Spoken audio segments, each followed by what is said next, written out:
Hey y'all, I'm Rev Mimi and I am here with another spiritual snack. I'm so excited about our topic for today because we find ourselves in a completely unprecedented situation. Nobody in my lifetime or yours has been through a season such as this. And I was talking to my little cousin the other day, real little, like maybe I think she's like 7 or 8. Something like that. It doesn't matter. I mean, it matters. You know what I mean. But she's young, right? And she was asking me questions about what it was that she was supposed to be doing in this time period. She felt like she was missing out on all of these opportunities and all of these moments that I was able to have when I was her age. And I reminded her that even though we're in this messed up, crazy season right now, that has no bearing on her gifts, on her skills, on what it is that God has called her to do. Even though she is using her gifts and moving differently in this season, she still has those gifts. Those gifts are still there. That power is still there. And so I wanted to remind each of you that even though we're not using our gifts, even though we're not moving in the same way that we expected to be moving at this time, at this age, I wanted you to be reminded of the fact that God gave you gifts and gave you power that no situation can take away from you, that no bad season, no tough time can take away from you. It can't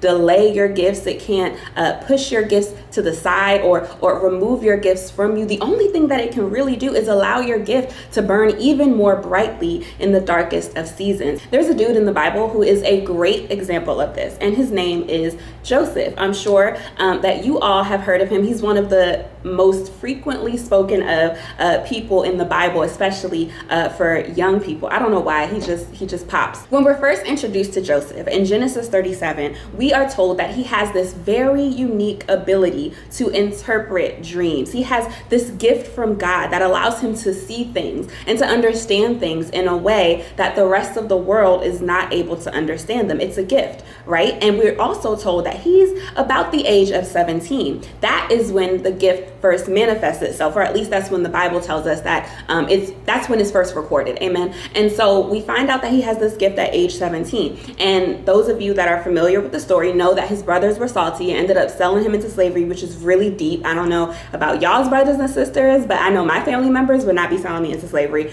but we're not in that time period, so we can't really judge, right? So we know that Joseph was 17 years old when he revealed this gift to his brothers, and that triggered this ripple effect of just horrible things that Joseph ended up having to face and deal with, all the way up until, scholars tell us, he was about 30 years old when he entered into Pharaoh's service, when Pharaoh shared his dreams with Joseph and asked Joseph for guidance on how to deal with famine and how to provide sustenance and support for a community that was suffering. That leaves a time span of 13 years. 13 years from the time where Joseph recognized that he had this dope, this amazing, this awesome gift to the time that he was actually able to use it to do wonders and miracles in God's kingdom. How did he get through those 13 years?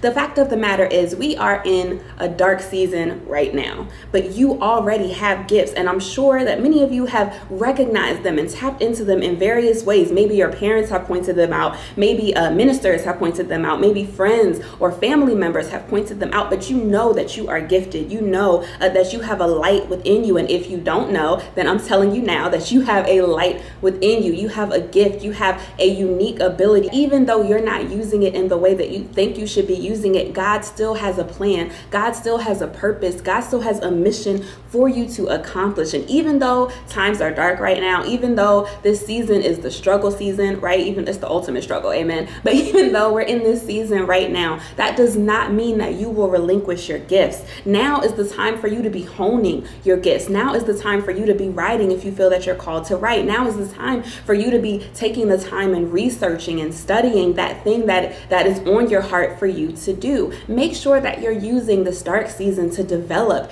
and nourish and flourish in the gift that God has given you, so that when the time comes for you to enter into Pharaoh's service or whatever it is that God is calling you to do, amen, you will be ready and able. You will be equipped to use the gift that God gave you in order to do wonders and in order to do and to live into the calling that God placed on your life. That's all I have for y'all today. I pray that each of you are staying safe, staying encouraged, and most importantly, staying prayed up. Stay popping, y'all, and be blessed.